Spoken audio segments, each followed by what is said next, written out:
家好，我是阿爸请你妈妈好的演员杨静兰。好呀，你当作我是开骨蛋哦，紧张。在一个单亲家庭长大，然后爸爸就有一点浪溜嘞。哎，她是一个非常有肩膀，然后很独立的一个女生。这个角色有一个很有趣的题材，就是她有进入关落音的一个奇幻之旅。因为照地界一刀灵符定乾坤，千妖万邪不敢进我大门。阿姨要有翁心诶。哈？差介济呢，这不是安尼用的啦。免考虑啊啦，若关无好，我就随走，嘛袂叫你退钱。欢迎来到花珠宫关落音的现场，我是你的导游。就是这张。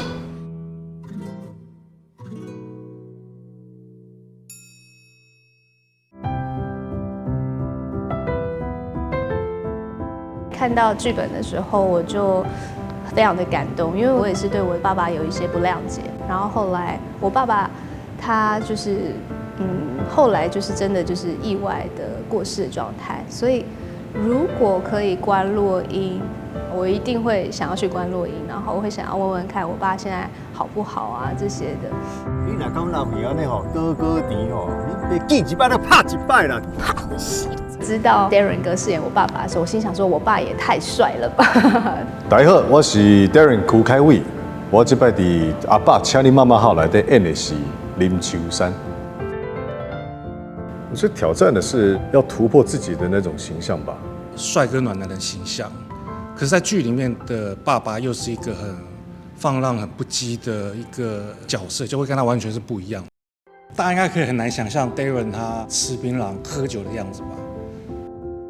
每一场戏其实都让我印象深刻。比方说在医院，我的前妻过来，对我那种眼神就是很鄙视，从头看到脚，再看回来，瞬间会觉得啊，这个角色他好可怜哦。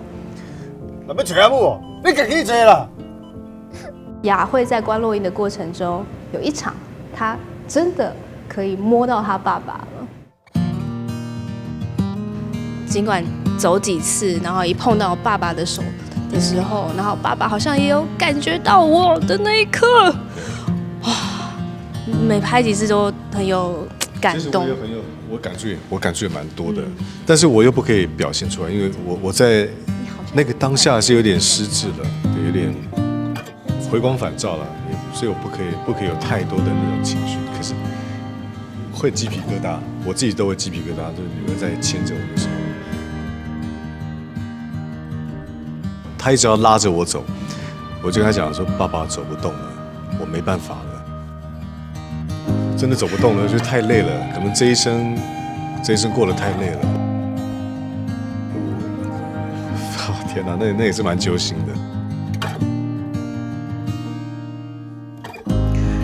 如果你跟我一样胆小，但是又很想念你的亲人，邀请你跟我林雅慧还有林秋山一起踏上这个奇幻的关落音之旅。